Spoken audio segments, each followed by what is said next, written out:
وَإِذَا الْمَوْءُودَةُ سُئِلَتْ، زندہ درگور کی ہوئی بچی سے پوچھا جائے گا کیا کہ بِأَيِّ ذَنبٍ قُتِلَتْ، تجھے کس جرم کی پاداش میں تجھے قتل کیا گیا۔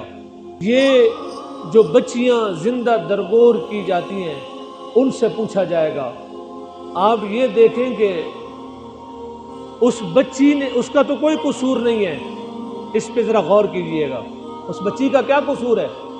وہ تو ہوش میں ہی نہیں ہے۔ یہ بات تفصیل میں تو میں نہیں جانا چاہتا، آپ کو پتہ ہی ہے کہ اہل عرب کا دستور تھا کہ وہ بچی کو پیدا ہوتے ہی زندہ درگور کر دیتے تھے۔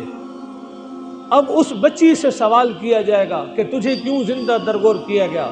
سوال تو زندہ درگور کرنے والے سے کیا جانا چاہیے نا، جس نے یہ ظلم کیا ہے۔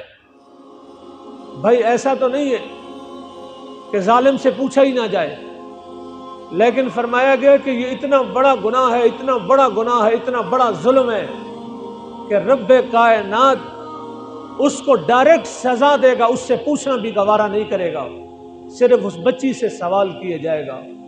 اس کا آغاز کیسے ہوا؟ یعنی بچی کو زندہ درگور کرنے کا آغاز، آپ نے یہ تو سنا ہے کہ لوگ زندہ درگور یہ کرتے کیوں تھے، یہ آپ کو سمجھانا چاہتا ہوں۔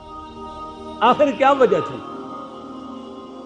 وجہ یہ تھی، ایک قبیلہ تھا جس کا نام ہے ربیہ، اس قبیلے کی بچی دوسرے قبیلے کے لوگ اغوا کر کے لے گئے، ایک عرصے تک وہ وہاں رہی، پھر اس کے بعد اس قبیلے میں صلح ہو گئی۔ صلح ہونے کے بعد اس بچی کو واپس کیا گیا اور اس کو یہ اختیار دیا گیا چاہے تو اپنے باپ کے پاس رہے، چاہے جب اغوا ہو کے گئی تھی جس کے ساتھ رہی تھی قید میں اس کے ساتھ رہے۔ یہ کسے اختیار دیا گیا؟ بچی کو۔ تو اس بچی نے کہا تھا، اس لڑکی نے کہا تھا کہ میں اسی کے ساتھ رہوں گی، باپ کے ساتھ نہیں رہوں گی۔ یہ سبب بنا تھا۔ اب یہ بات اس باپ کے لیے یا اس قبیلے کے لیے ایک لعنت کے طور پہ قرار پائی کہ یار یہ تو ٹھیک نہیں ہے۔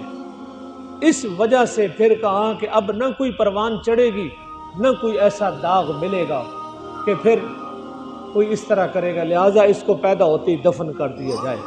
اور اسلام سے پہلے بڑے بڑے واقعات ہیں، اور آپ کے کیمرے کی توسل سے میں یہ جملہ کہنا چاہتا ہوں کہ عورت آج جتنے بھی حقوق مانگ رہی ہے وہ سارے حقوق رسول اللہ نے ان کو دے دیے۔